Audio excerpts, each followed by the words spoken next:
오늘 많은 분들이 이런 질문을 합니다. 저는 예수님을 사랑합니다. 또 예수님을 믿고 싶습니다. 또 견고한 신앙을 갖고 충성하기 원합니다. 그런데 자꾸 믿음이 흔들립니다. 자꾸 연약해지고 자꾸 믿음이 흔들립니다. 말씀을 듣고 또 어떤 집회에서 예배 드릴 때는 믿음이 생기는 것 같은데 자꾸 연약해집니다. 저는 어떻게 해야 될까요? 하는 질문입니다. 여러분도 혹시 이런 질문을 갖고 있지 않습니까? 믿음이 강하게 나가다가 자꾸 약해지는 거예요. 그런 질문에 대해서 우리가 정확한 답을 이해하고 경험할 수 있다면 정말 우리의 믿음이 새로운 차원으로 올라갈 수 있을 것이라고 제가 확신합니다. 우리 믿음이 자꾸 흔들리는 이유가 무엇일까요? 오늘 이 시간에는 이 몇 가지 이유를 살펴보고 그것에 대한 해답을 찾아보려고 노력하겠습니다. 우리 믿음이 자꾸 흔들리는 이유는, 첫 번째 이유는 우리가 다 팔지 않았기 때문입니다. 예수께서 말씀하셨죠. 밭에 감추인 보화를 말씀하셨습니다. 정말 그 보화를 사기 원하는 사람은 기쁜 마음으로 집에 들어가서 자기의 소유를 다 팔아갖고 온다는 그 말씀 여러분들 기억하시죠?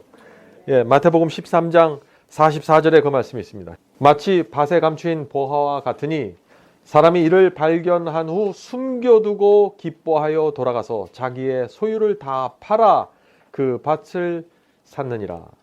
작년에 제가 이 말씀에 대해서 어디 가서 말씀을 전하니까 어떤 한 집사님이 저한테 이런 질문을 했어요. 그러면 제가 가진 재산과 소유를 다 팔아서 교회에 바쳐야 됩니까? 이렇게 묻는 거예요. 물론 그런 뜻은 아니죠. 밭을 갈다가 깊이 감추어진 보화를 발견한 사람은 어떻게 한다고 했습니까? 여기? 기쁜 마음으로 집에 돌아가서 자기의 소유를 다 팔아 밭을 살 것이라고 했습니다. 그 밭에 보화가 숨겨져 있는 것을 알기 때문이죠. 예수께서는 지금 이 말씀에서 우리가 경험해야 될 복음의 경험을 순서적으로 지금 말하고 있는 것입니다. 자, 첫 번째 어떤 경험입니까? 밭을 가는 경험이 필요하다는 것입니다. 밭을. 왜냐하면 밭을 갈지 않으면 보화 자체를 발견할 수 없으니까요. 밭은 무엇이죠? 하나님의 말씀입니다. 하나님의 말씀을 깊이 가는 사람들은 보화를 발견하게 될 것입니다. 그 표면만 얄팍하게 가는 사람들은 발견하지 못해요. 깊이 밭을 쟁기를 넣어서 가는 사람들은 감추어진 보화를 발견한다는 것입니다. 보화가 감추어졌다는 것은 땅 밑에 깊이 들어가 있다는 얘기 아니에요? 밭을 갈기 시작하는데 깊이 가는데 무엇이 덜커덩거려서 이렇게 보니까 거기 보물상자가 나온 것입니다. 사람이 그러니까 쟁기를 놓고서 나와서 흙을 제치고서 보물상자를 끄집어내서 그 보물상자의 뚜껑을 여는 것입니다. 근데 뚜껑 속에 뭐가 있어요? 그 상자 안에 엄청난 보물이 들어가 있는 거예요. 엄청난 보물이. 그러니까 어떻게 합니까? 이 사람이 빨리 뚜껑을 덮고 밭에 감춰 놓고 가서 자기의 모든 것을 팔아갖고 온다는 얘기죠. 자, 그런데 이 사람이 밭을 갈다가 그 보물상자 속에서 발견한 그 보화가 무엇일까요? 보화가. 어떤 사람들은 특별한 교리라고 설명하는 것 같아요. 어떤 사람들은 특별한 어떤 성경의 남들이 이해하지 못하는 해석을 발견하면 너무너무 기뻐합니다. 그런 것들이 보화일까요? 아닙니다. 보화는 예수님입니다. 예수님. 밭을 갈다가 예수님을 발견한 사람들이 다 파는 경험까지 가게 된다는 얘기죠. 그런데 그냥 밭을 갈다가 예수님을 만나지 않고 다른 곳에서 예수님을 만나는 사람들이 있어요. 어떤 곳에서 만납니까? 나는 방언을 통해서 예수님을 만났습니다. 나는 귀신을 쫓아내다가 예수님을 만났습니다. 물론 그런 경험 속에서도 예수님의 한 부분을 느낄 수가 있을지 모르겠습니다. 그러나 지금 예수께서 말씀하신 것은 밭을 갈다가 보화를 발견하는 것을 아주 제대로 된 예수님을 만나는 방법으로 지금 소개하고 있는 것이에요. 그러므로 우리는 기본적으로 말씀 속에서 예수님을 만나야 돼요. 말씀 속에서 예수님을 만나면 왜 그렇게 기쁠까요? 왜냐하면 그 안에서 모든 것을 해결해 버리기 때문에 그래요. 예수님 속에서 인생의 모든 문제가 해결이 돼 버립니다. 단지 그냥 좁은 길을 걷다가 진리대로 살다가 나중에 내가 구원을 받습니다 하는 그 정도가 아니에요. 밭을 갈다가 이 예수님을 만나면은 지금 내가 가지고 있는 문제 전체가 해결돼 버리는 거예요. 단 한 번에. 아주 환상적인 얘기 아닙니까? 내가 갖고 있는 문제들, 자녀 문제, 부부 문제, 경제에 대한 문제, 이 모든 것이 예수를 만남으로 그 안에서 만족을 얻고 행복을 얻고 감사함으로 해결돼 버리는 것이에요. 돈 없던 사람이 갑자기 부자가 된다는 얘기가 아니에요. 자녀들이 갑자기 예수를 만나면 말 잘 듣는 아이가 된다는 것이 아닙니다. 그런 문제가 여전히 내 주변에 널려 있고 내 속을 괴롭힌다고 할지라도 내가 그리스도 안에 머물고 그리스도를 발견하면은 그것이 더 이상 문제가 되지 않는다는 사실을 깨닫게 되는 것이죠. 그래서 예수를 만나는 어떤 사람들은요, 죽은 세포까지 살아나지 않습니까? 암이 해결되지 않아요. 암이 나버리잖아요. 제가 얼마 전에 요양원에 갔을 때 한 환자에 대한 이야기를 들었는데 그 환자는요, 이 폐 속에 암세포가 가득 찬 사람이었습니다. 이제 의사는 이 사람이 몇 달 남지 않았다고 얘기하는 것입니다. 근데 그 요양원에서 밭을 갈다가 예수님을 만나버린 거예요, 이분이. 그러니까 이분이 그전에는 내가 이 암을 날 수 있을까? 내가 예수를 잘 믿으면 이 암을 고칠 수 있을까? 기도할 때도 늘 고쳐달라고만 기도했는데 밭을 갈다가 보화를 발견하고 예수님을 만나버리니까 어떻게 돼요? 살든지 죽든지 관심이 없어요. 난 그저 예수님을 만난 거가 감사한 거예요. 그다음부터 그 주변에 있는 환자들을 위해서 기도하고 도와주면서 섬기면서 사는 것이에요. 요양원 안에서. 그러니까 그 사람이 어떻게 됐을까요? 2주 후에 3주 후에 통증이 많이 사라져서 병원에 가서 했더니 암이 3분의 1을 줄었대요. 그리고 몇 달 후에 다시 갔더니 암이 전혀 없어졌다고 합니다. 예수님을 만나면 뭐 마음으로만 기쁘고 뭐 영적으로만 좋아지는 게 아니에요. 죽어있는 세포가 살아납니다. 그것이 중풍병자의 경험 아니에요? 마음의 중풍병자가 살아난다. 그것만이 아니에요. 실제 세포가 살아나고 죽어있던 근육이 살아난다는 것입니다. 그래야 그게 살아있는 예수님 아니겠어요? 살아있는 하나님. 전에는 상상할 수 없었던 행복을 얻게 됩니다. 살아있는 신앙으로 나가게 되죠. 자, 그런 다음에 이제 이 밭을 가는 사람이 보화를 예수님을 만났어요. 그럼 기뻐 돌아가서 몽땅 팔아갖고 와서 밭을 사는 것입니다. 근데 많은 사람들이 여기에 문제가 생겨버려요. 어떤 사람들은 보화를 발견하지도 않았는데 먼저 팔려고 하는 사람들이 있어요. 제가 그랬습니다. 제가 이 말씀을 읽고 다 팔아야 구원을 받는 거구나. 그럼 빨리 다 팔아야지. 말씀도 순종해야 되고 당장 시골도 가야 되고 제가 그랬어요. 시골에 가서 말씀대로 살기 원했습니다. 구원받기 원했어요. 다 팔기를 원했어요. 근데 기뻐하여 돌아가질 않았어요. 보화를 제대로 발견하지 못한 것입니다. 그런데 구원을 받아야 된다는 확신이 있었고 충성이 있었어요. 그러니까 다 파는 데 집중을 해버린 거예요, 제가. 어디에 집중을 해요? 말씀을 갈고 보화를 발견하는 데 집중을 해야 되는 것이에요. 집중하는 데가 달라져 버린 거예요. 파는 데 집중해 버렸어요. 이거 어떻게 돼요? 예수를 제대로 만나지 못했는데 계속 팔려고 노력하는 거예요. 그러니까 어떻게 돼요? 눈물을 흘리면서 파는 거예요, 자꾸. 괴로우면서 이건 조금 남겨놔야 되는데 근데 다 팔으려고 그랬으니까 또 팔아야 돼요. 열심히 노력하는 것입니다. 이래서 많은 사람들이 신실하게 믿는 사람들이 자꾸 율법적인 신앙으로 빠져나가는 거예요. 세상에서 맘대로 살아가면서 믿기만 하면 구원받는 사람들은 이 경험이 뭔지도 몰라요. 이런 성경절 관심도 없어요. 다 파는데 관심이 없어요. 근데 신실하게 살려고 하는 사람들이 다 파는 이 문제에 관심이 있는 거예요. 그래서 예수께서 말씀하신 그 방법 그대로 순서 그대로 가야 된다는 것이에요. 저는 근데 말씀을 깊이 봤습니다. 많은 교리를 깨달았어요. 그런데 보화를 충분히 발견하지도 못했는데 다 팔려고 했던 것이에요. 문제는 밭을 갈다가 예수를 발견하는 것이 아니라 어떤 교리를 발견하고 어떤 해석을 발견하는 것을 마치 내가 예수를 발견한 것처럼 착각하는 것이에요. 그래서 내가 이런 기별을 내가 깨달았습니다. 난 다 팝니다. 이게 안 되는 거예요. 실제로 다 팔지도 못해요. 그런 분들 보면은. 일부만 자기가 팔 수 있는 거 몇 가지 팔고 다 팔았다고 생각하는 거죠. 정말 기쁨으로 돌아가서 모든 것을 정리해서 팔아버리는 경험. 그것을 주님께 드리는 경험. 이 경험이 마지막 시대 성도들이 가져야 될 경험입니다. 이것이 돼야 성경에 나오는 모든 경험과 말씀들이 내 속에서 그냥 확실하게 이루어져 버려요. 열매가 맺어져 버리는 것이에요. 열매가. 그래서 예수께서 말씀하시기를 하나님을 아는 것이 구원이라는 거예요. 아는 것이.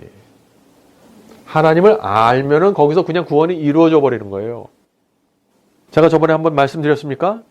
밤에 고속도로에서 대형 트럭들이 밤에 짐을 나르고 날르죠. 밤에는 차들이 많지 않고 길거리에 다니는 사람이 없기 때문에 이 화물차들이 아주 최대한의 속도를 놓고 달립니다. 그런데 고속도로에서 그렇게 달려오는 대형 트럭을 내가 정면으로 부닥치면 어떻게 될까요? 생각하기도 끔찍하죠. 완전히 박살나는 거예요. 몸이 산산조각이 나서 없어지는 거예요. 그런데 우리가 어떻게 됩니까? 이 우주를 창조하신 엄청난 하나님을 정면으로 만나서 부닥치는데 많은 사람들이 멀쩡해요. 예? 멀쩡해요. 도대체 내가 하나님을 만났습니다. 예수님을 만났습니다. 정면으로 부닥치십니다. 하는데 멀쩡해요. 방언을 하고 귀신을 쫓아내요. 여러 가지 순종을 합니다. 그런데 멀쩡해요. 그 모습은. 무슨 문제일까요? 예수를 만나지 못했던 것입니다. 성경에 예수를 만난 사람들은 아주 분명해요. 사마리아 여인들. 우물가에서 예수를 만난 사마리아 여인. 어떻게 했습니까? 뛰어가서 동네방네 다니면서 내가 예수를 만났다고 했어요. 삭개오 예수를 만났습니다. 집으로 영접했어요. 어떻게 됐습니까? 자기 모든 것을 팔기 시작했습니다. 전에 잘못했던 거 2배, 4배씩 갚아주면서 살았죠. 막달라 마리아 어떻게 했습니까? 자기 모든 것을 팔아서 그 귀한 향유를 사서 예수님 발을 씻어드렸죠. 완전히 깨져버린 사람들이 예수를 만나면 그렇게 된다는 것이에요. 성경은 그것을 말하고 있는데 저는 그것을 몰랐어요. 마치 내가 몇 가지 교리를 이해하고 어떤 예언을 논리적으로 설명하면은 그것이 내가 예수를 만난 것으로 착각한 것이에요. 오늘 많은 사람들이 얼마나 그런 모습으로 살아가고 있는지 모르겠습니다. 십자가의 은혜를 발견한 사람은요, 아주 기쁜 마음으로, 네? 여기에 오늘날 복음의 문제가 있는 것입니다. 어떤 문제예요? 기쁜 마음으로 다 파는 복음이 사라져 버렸어요. 복음을 얘기하는데, 복음을 듣는데 다 팔지 않아요, 아무도. 그리고 또 충성스럽게 신실하게 사는 사람들은 다 파는 것처럼 보이는데 기쁜 마음으로 하지 않는 거예요. 기쁜 마음으로.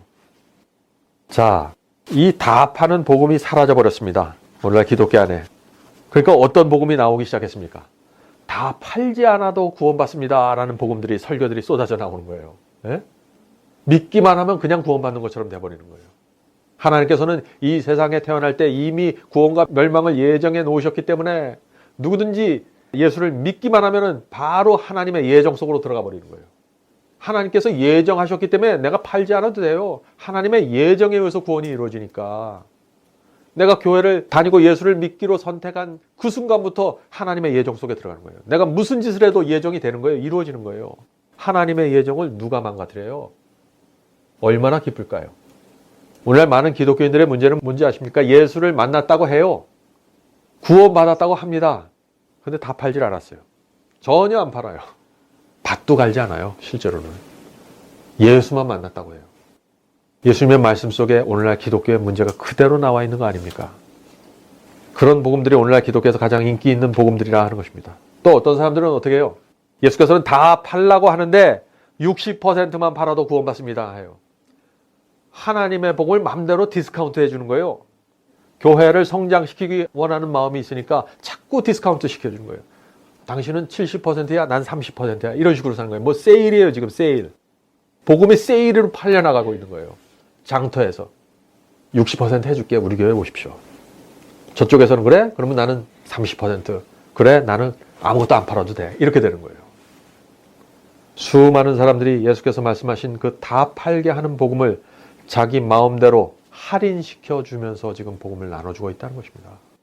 그런 복음을 받으면 어떻게 될까요? 그런데 죄를 이길 수도 없고 하늘로부터 오는 생명을 얻을 수도 없고 유혹을 물리칠 수 없는 것입니다. 마음의 평안도 없고 늘 양심의 가책과 정죄 속에서 그것을 잊으려고 노력하면서 살아가게 되는 것이죠. 살아있는 신앙으로 들어가지 못하는 것이 결국에는 그게. 그런데 다 파는 사람들에게는 분명한 결과들이 일어납니다. 아까 말씀드렸죠? 사마리아 여인 같은, 삭개오 같은, 막달라 마리아 같은 결과들이 생긴다 하는 것이죠. 그래서 전도가 무엇입니까? 전도. 이 지금 제가 말씀드린 이 사마리아 여인, 우물가에서 예수님 만난 사마리아 여인, 삭개오, 막달라 마리아, 이런 사람들의 전도법은 특별해요. 이런 사람들은 사람들을 만날 때 어떤 교리를 끄집어내지 않아요. 뭐라 그럽니까? 내가 예수를 만났습니다. 그거예요. 네. 그게 다예요. 그냥 내가 예수를 만났습니다. 할 말 있습니까? 하는 거예요. 사도들과 제자들이 복음을 전할 때 바로 그렇게 외친 것입니다. 내가 죽었다가 살아난 예수를 만나서 할 말이 있습니까? 여러분들. 회개하십시오. 그거예요. 죽었다가 살아난 메시아를 내가 보았는데 무슨 다른 말이 많냐? 그것을 전한 거예요. 그분들이. 그러니까 하나님을 믿지 않는 사람도 그 말이 너무나 진지하기 때문에 저게 무슨 말인가 하고 들여다보는 거예요. 오늘 우리가 설교하고 말을 전하면 듣질 않아요, 사람들이. 왜? 내 속에서 그만한 진지함이 나가질 않아요. 밭을 열심히 갖고 교리를 열심히 파냈습니다. 근데 예수를 못 만났어요. 그게 제가 했던 경험이에요. 전도라는 것은 예수를 만났다는 고백으로 시작되는 것입니다. 그래서 전도는 쉬운 거예요. 그 복잡한 예언 해석 내가 언제 그거 다 기억하고 외워서 내가 복음을 전합니까? 그렇게 전하는 게 아니에요. 성경에 나오는 인물 누구도 그렇게 전하지 않았습니다. 내가 예수를 만났는데 그분이 나에게 무엇을 하셨다는 것을 전하는 것입니다. 내가 예수를 만났는데 그분께서 내 암을 고치셨습니다. 그 사람 전도자가 될 수 있습니다. 내가 예수를 만났는데 그분이 내 죄로부터 나를 구원해 주셨습니다. 그 사람 전도할 수 있는 사람이에요. 내가 예수를 만났는데 내가 그렇게 끌려다니는 육체의 욕망으로부터 나를 건져냈습니다. 그 사람 전도자가 될 수 있는 사람입니다. 우울증으로 죽어가고 있었는데 내가 예수를 만나서 완전히 건강한 정신을 갖게 되었습니다. 그 사람은 설교할 수 있는 사람입니다. 우리도 나를 살려주신 예수님을 만나야 되는 거예요. 그것이 안 되니까 사람들이 자꾸 다른 곳을 찾는 거예요. 밭을 갈다가 예수님을 만나야 되는데 다른 데 가서 자꾸 예수님을 찾는 거예요. 다른 데 가서. 다른 것을 통해서 예수님을 만나려고 해요. 다 허탄한 이야기들입니다. 허탄한 이야기들. 물론 예수를 전한다는 것은요, 교리를 포함합니다. 왜냐하면 예수께서 뭐라고 그러셨어요? 나는 길이요, 진리요, 생명이라고 했기 때문에. 어떤 분들은 예수를 만났습니다. 내가 예수를 만나서 암을 고쳤습니다. 라고 말하는데 진리가 없어요. 그거 예수님 만난 거 아니에요. 다른 영이 그 병을 고쳤는지 모릅니다. 혹시. 예수를 만나면 반드시 예수의 입으로 나온 진리까지 그대로 이해하고 받고 깨달아야 되는 거예요. 예수를 만난 사람은 예수께서 말씀하신 그 계명을 그대로 받고 이해하고 깨닫고 지키게 되는 것이에요. 이것은 예수님과 진리는 하나예요. 하나의 패키지예요. 두 개, 예수 따로 믿고 진리 따로 이해하고 이게 아닙니다. 예수를 믿으면, 예수를 봤으면 바로 진리 깊숙이 들어가는 거예요. 왜?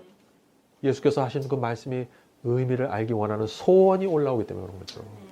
예수를 정말 만난 사람들은 예수께서 강조하신 진리가 무엇인지 알기 위해서 최선을 다하게 되는 것이에요. 그래서 예수를 만나면은 그 안에서 길을 발견하고 진리를 깨닫게 되고 생명까지 받게 된다 하는 것입니다. 얼마나 당연한 얘기예요, 이게. 예?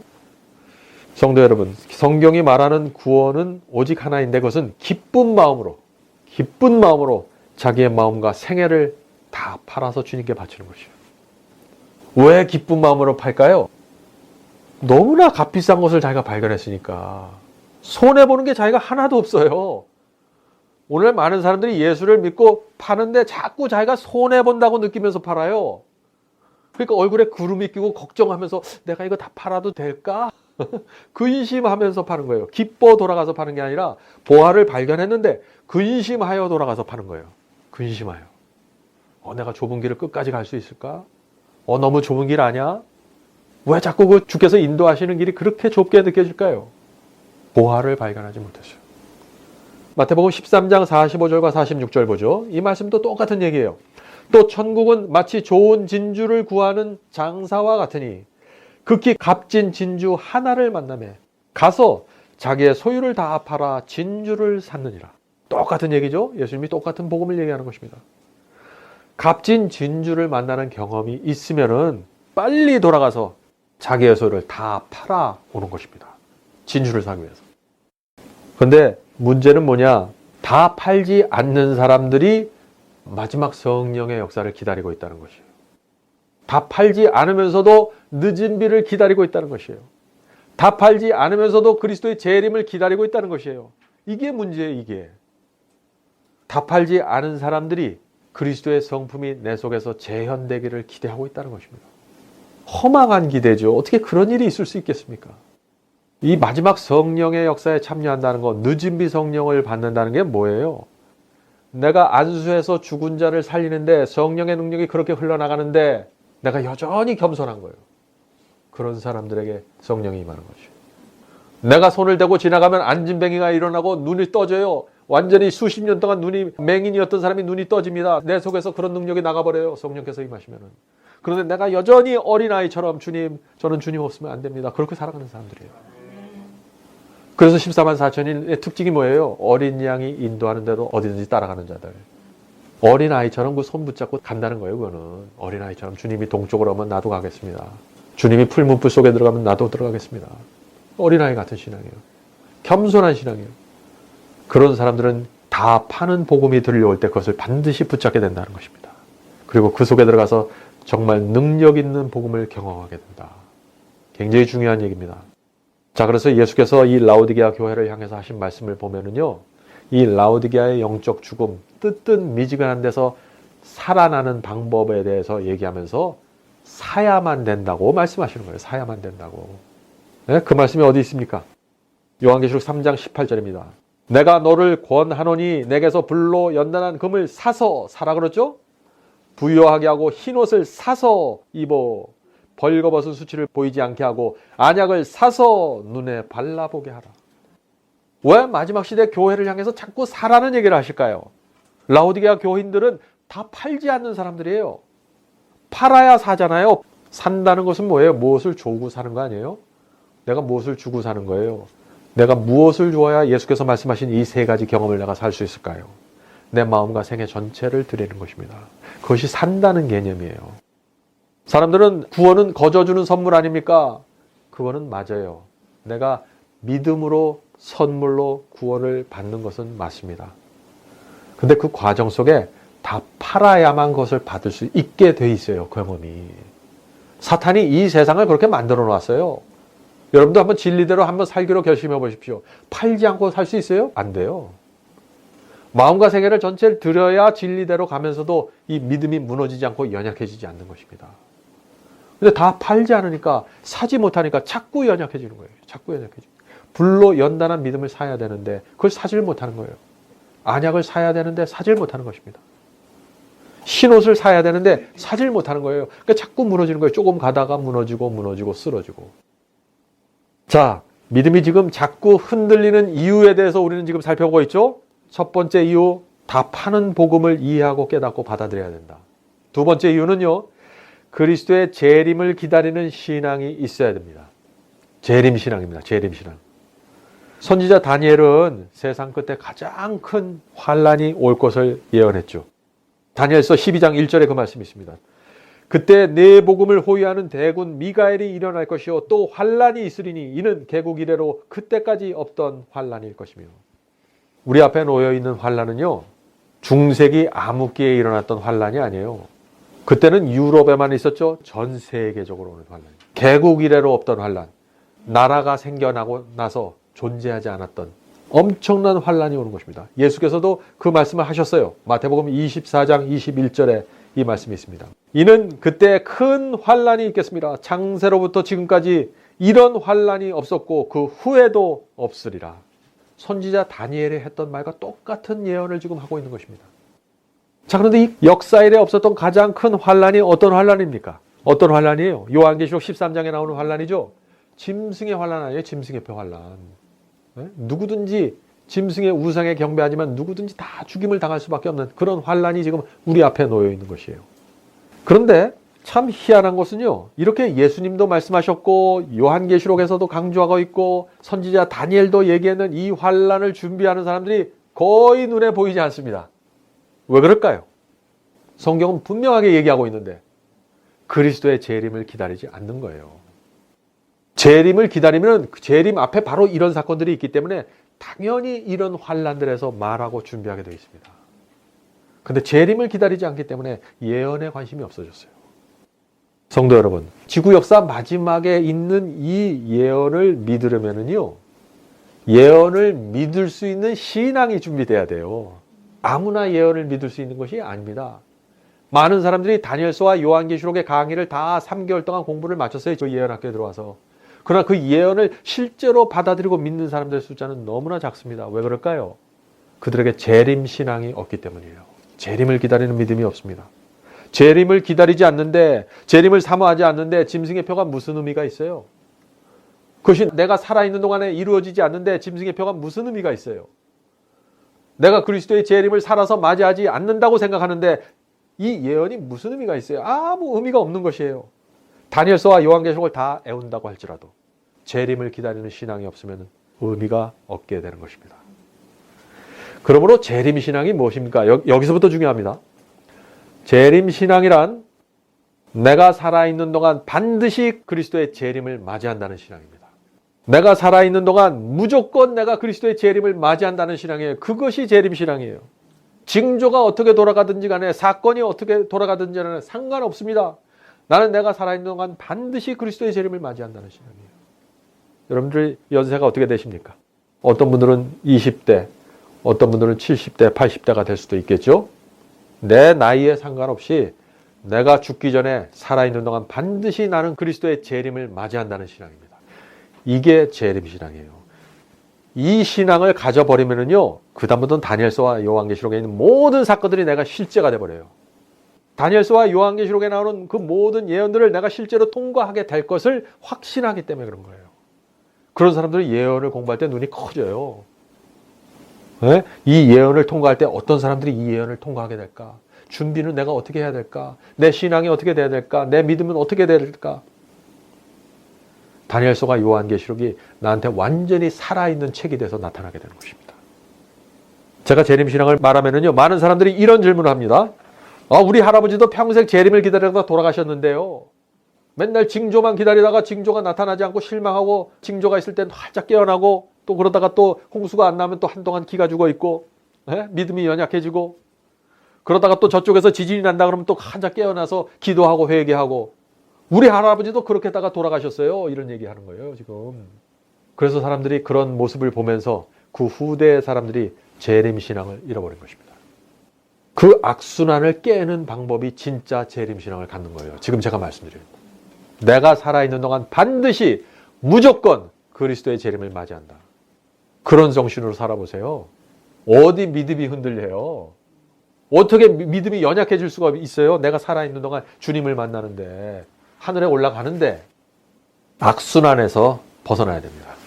징조가 일어나면은 조금 반짝하다가 징조가 또 사라져버리면 또 쑥 꺼져버리고, 이런 악순환에서 빠져나오셔야 돼요. 그런 신앙은 재림신앙이 아닙니다. 제가 그렇다고 해서 스스로 내 자신을 쇠뇌시키라는 얘기가 아니에요. 실제로 재림하지 않는데 내가 억지로 믿는 척하라는 얘기가 아닙니다. 제 얘기는. 예수님의 제자들과 사도들이요, 모두 그렇게 믿었던 사람들입니다. 우리가 그걸 이해해야 돼요. 예수님과 사도들은요, 예수께서 하늘로 승천하시면서 재림의 약속을 들었던 사람들입니다. 내가 가서 처소를 예비하면 반드시 다시 와서 너희를 나 있는 곳으로 데리고 가겠다. 그 약속을 남기셨어요. 그때부터 제자들과 사도들은 그 약속을 붙잡고 살았습니다. 그런데 자기들이 생각했던 것보다 예수님의 재림이 지연되기 시작했어요. 그러나 이들 마음속에 내가 살아있는 동안 반드시 예수께서 재림하신다는 믿음을 갖고 있었어요. 제가 그 증거를 말씀드릴까요? 사도 요한을 보겠습니다. 사도 요한은요, 요한계시록을 쓴 사람입니다. 요한계시록을 썼다는 건 뭐예요? 예수님께서 십자가에서 돌아가셨을 때부터 재림하시는 그 전체의 계시를 보았다는 얘기죠. 그 전체의 예언을 이해했다는 얘기예요. 무슨 얘기입니까? 자기가 죽고 나서 한참 뒤에 예수께서 오실 것을 보았던 사람이에요. 중세기 1260년에 대한 계시를 보았습니다. 수많은 성도들이 알프스 산속으로 깊은 산속에 들어서 핍박당하고 죽어가는데 그때도 예수께서 오시지 않는 것을 보았어요. 계시를 통해서. 종교개혁 운동이 일어나서 기독교가 다시 진리로 돌아가나 했는데 다시 이 교회가 타락하고 라오디게아 교회가 되는 것을 봤어요. 사도 요한이 다 본 것입니다. 수많은 사람들이 그 속에서 뜨뜻미지근한 신앙 가운데 영적으로 죽어가는 모습을 봤어요. 다 봤어요. 수많은 사람들이 준비되지 않는 채 그 환란 속으로 들어가서 다 짐승의 표를 받는 모습을 봤습니다. 마지막 7재앙이 있을 때 예수께서 재림하신 장면을 봤어요. 사도 요한이 자기가 살아있을 때 예수께서 오실 것이라고 믿었을까요? 아니, 그렇게 상상할 수 있을까요? 상상할 수 없는 것이에요. 사도 요한은 자기가 죽은 다음에 한참 뒤에 예수께서 재림하실 것을 알았던 사람이에요. 그러나 그는 내가 살아있는 동안 예수께서 재림하신다고 믿었습니다. 참 이상한 얘기죠? 그래서 요한계시록 22장 마지막에 뭐가 나와요? 아멘 주 예수여 어서 오시옵소서. 이것이 재림신앙이에요. 사도 바울도 그랬습니다. 사도 바울. 사도 바울은요, 자기가 살아있는 동안 예수께서 반드시 재림하실 것이라고 믿었습니다. 그래서 데살로니가전서 4장 17절에 이렇게 기록하는 것이에요. 많은 사람들이 이 말씀을 읽으면서 사도 바울이 착각을 했나 그렇게 생각해요. 아니에요. 사도 바울이 재림신앙을 가졌기 때문에 이렇게 기록하는 것입니다. 그 후에 우리 살아남은 자도, 지금 이 장면은 예수께서 재림하시는 장면을 기록하는 것입니다. 그 후에 우리 살아남은 자도, 우리라고 표현했어요. 우리. 자기도 포함된 거예요. 우리는. 그렇죠? 예수께서 재림하실 때 자기도 살아남아 있을 것이라고 지금 말하는 거예요. 우리 살아남은 자도 저희와, 여기서 저희는 무덤에서 부활한 사람들입니다. 성도들. 저희와 함께 구름 속으로 끌어올려 공중에서 주를 영접하게 하시리니 그리하여 우리가 항상 주와 함께 있으리라. 얼마나 놀라운 말씀입니까? 사도 바울이 이 말씀을 기록할 때는요, 이미 제자들이 여러 명 순교당했을 때입니다. 자기도 얼마 안 가서 곧 순교당할 수밖에 없음을 알았을 때예요.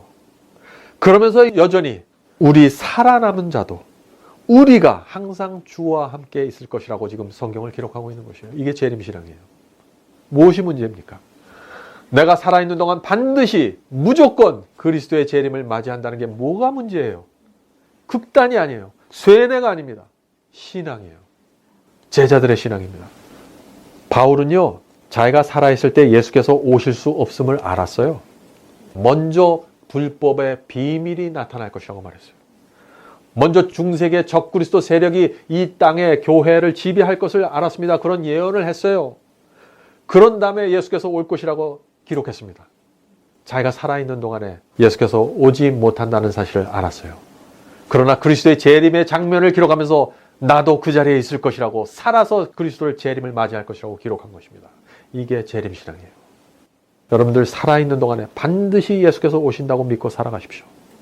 그런 신앙이 없으면 다 연약해서 자꾸 타협하게 되고 내가 왜 자꾸 쓰러질까 고민하면서 살아가야 돼요. 여러분들이 만약 재림신앙을 갖게 되면요, 여러분의 신앙이 새로운 차원으로 올라가게 될 것입니다. 여러분이 공부하는 학생이든 장사를 하는 사람이든 무엇을 하는 사람이든 전혀 다른 차원으로 올라가게 될 것이요. 재림신앙을 갖게 되면. 저도 나름대로 신앙을 하기 위해서 시골에 갔던 사람이죠. 항상 선교만 하면서 살았습니다. 근데 믿음이 자꾸 흔들렸어요. 저는 그 이유를 몰랐어요. 재림신앙이 없었던 것입니다. 내가 살아있는 동안 반드시 예수께서 오실 것이라는 그 재림신앙이 없었어요. 그래서 짐승의 표 환란에 대한 예언 해석을 하면서도 재림신앙이 없었던 것이에요. 참 이상하죠? 재림신앙이 없는 상태로 마지막 시대의 예언을 해석하잖아요. 14만 4천을 해석하고 사방바람이 놓여진다는 그 예언을 해석하고 짐승의 표 환란을 해석하고 7재앙을 해석하고, 그래도요 자꾸 세상으로 빨려 들어가요. 왜요? 그런 예언들이 내가 살아있을 동안에 온다고 생각하지 않아요. 내가 죽은 다음에 200년, 300년, 500년이 있은 다음에 그런 일들이 일어날 것이다 라고 생각하는데 그런 예언들이 나한테 무슨 의미가 있겠어요? 남의 얘기하듯이 성경을 해석하게 되는 것입니다. 어떻게 돼요? 상황과 형편에 따라서 자꾸 믿음이 흔들리고 연약해지는 것입니다. 조금만 시험이 오면 그냥 꼬부라지는 거예요. 그런데 제가 재림신앙을 이해하고 이것을 내 마음속으로 끌어당긴 다음에 이런 문제들이, 사소한 문제들이 해결되는 것을 제가 볼 수 있었습니다. 전에 갖지 못했던 만족이 생겼어요. 두려움이 없습니다. 내가 내 은퇴를 위해서 전혀 준비하지 못했는데 하는 이런 두려움이 사라져버렸어요. 내가 살아서 그리스도의 재림을 맞이하는데 그런 것들이 뭐가 문제가 돼요? 네? 오늘 그리스도인들 재림을 기다린다고 말하는 사람들 속에서 실제로 재림신앙이 없어요. 실제로 없는 거예요. 재림신앙을 받아야만 예언이 실제 사건이 되어버립니다.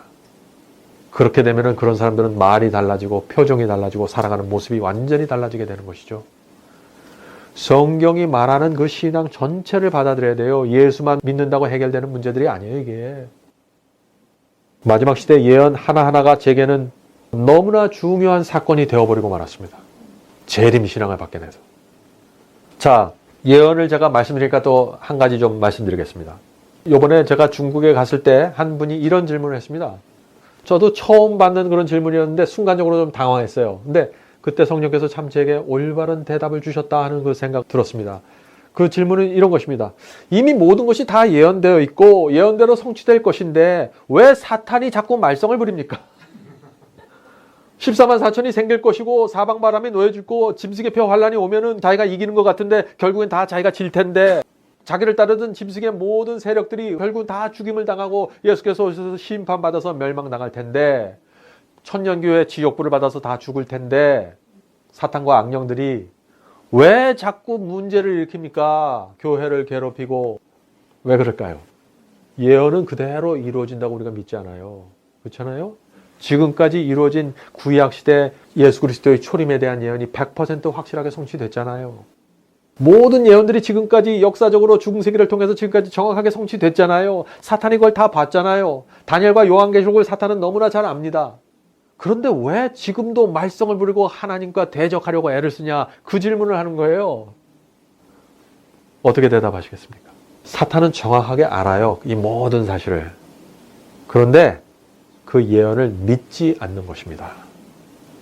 무슨 얘기냐? 내가 하나님과 대적해서 이길 수도 있다는 생각을 하는 거예요. 내가 그 예언을 성취시키지 못하게 할 수 있다고 생각하는 거예요. 내가 14만 4천이 다 모이지 못하게 막을 수 있다고 생각하는 것입니다. 지난 수천 년 동안 그런 믿음을 갖고 살아왔어요. 그래서 예수께서 태어나실 때 그 2살 이하의 어린아이를 다 죽인 것입니다. 그 예언을 성취하지 못하게 막기 위해서. 그래서 예언이 성취되는 장면마다 수많은 거짓 선지자들이 일어나는 것입니다. 왜? 예언의 성취를 막기 위해서. 사탄은 지금까지 실패했어요. 하나님께서 항상 이기셨습니다. 모든 예언이 성취되었기 때문에. 이제 마지막 남은 몇 가지 예언이 있습니다. 사탄은 총력을 다해서 이 예언이 이루어지지 못하도록 막을 것이에요. 자기는 할 수 있다고 믿습니다. 그리고 자기의 부하 악령들에게 설득하는 것입니다. 우리가 연합해서 일하면 막을 수 있다고. 우리가 거짓 선지자들만 더 일으키면 막을 수 있다고. 우리가 거짓 귀신 쫓기 운동을 퍼뜨리자. 거짓 복음을 퍼뜨리자. 다 팔지 않아도 구원을 받을 수 있다는 복음을 퍼뜨리자. 계속해서 퍼뜨리는 것입니다. 왜요? 예언이 성취되지 않도록 막기 위해서 하는 것이에요. 그렇다면 우리의 사명은 무엇입니까? 예언을 성취시키는 사람들이 되어야 된다는 거예요. 예언을 성취시키는 사람들. 우리가 어떻게 살아야 될까요? 우리가 어떤 복음을 이해하고 받아야 될까요? 믿기만 하면 그저 다 구원받는다고요? 어디 그런 얘기가 있습니까?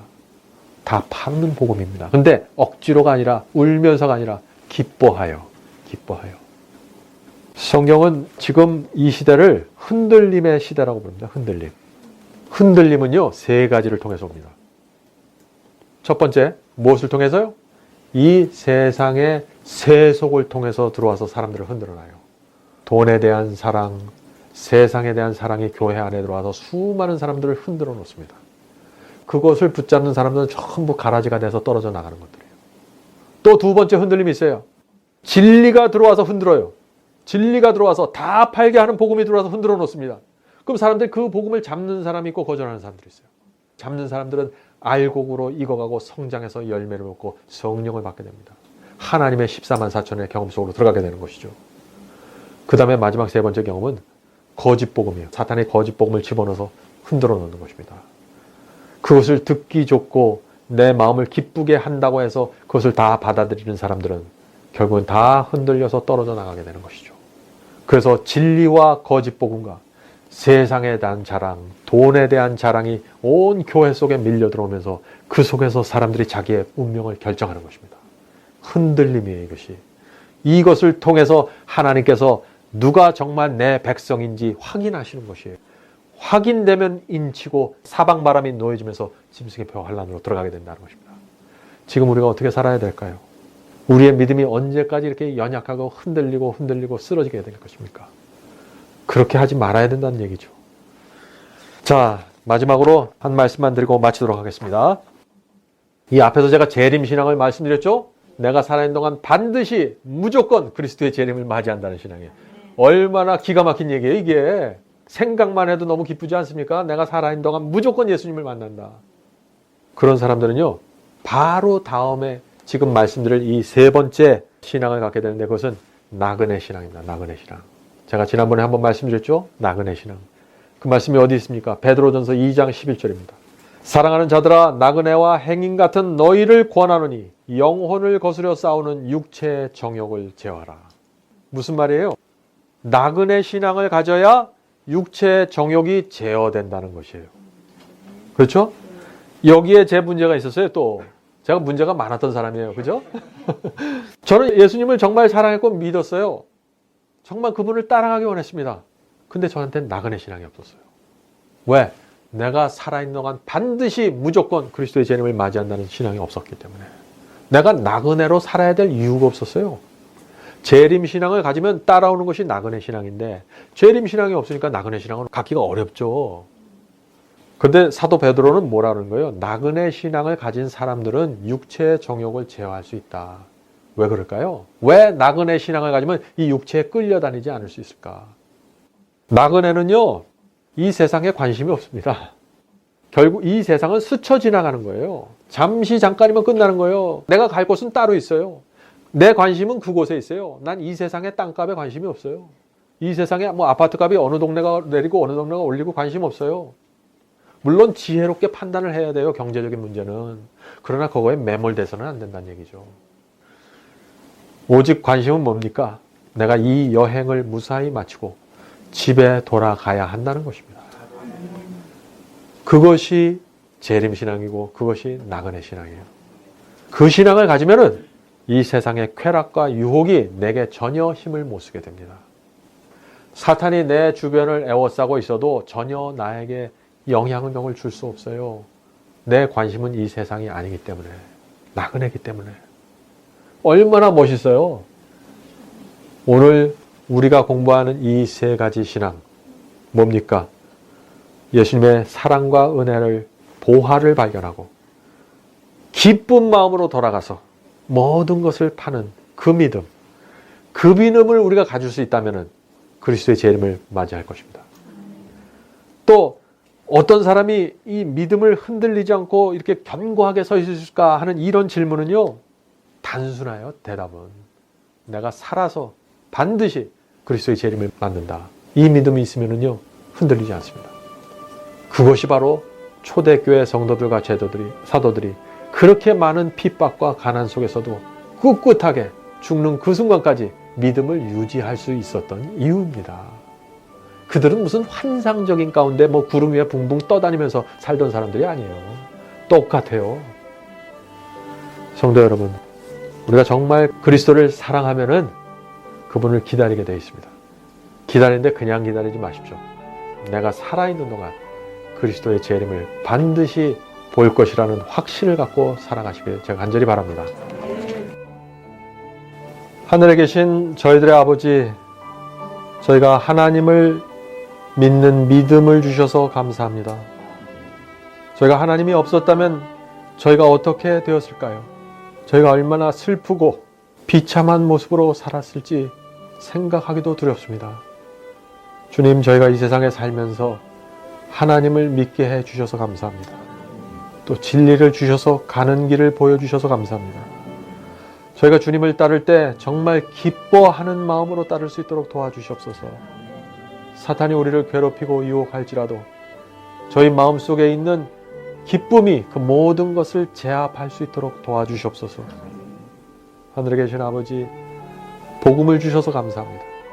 또 저희가 살아있는 동안 반드시 재림하실 것이라는 그 믿음을 주셔서 감사합니다. 믿음으로 전진할 수 있도록 도와주시옵소서. 어떤 어려움과 고난이 있더라도 주님을 다시 만나야 된다는 믿음으로 나갈 수 있도록 도와주시옵소서. 예수님의 이름으로 간절히 기도드립니다. 아멘.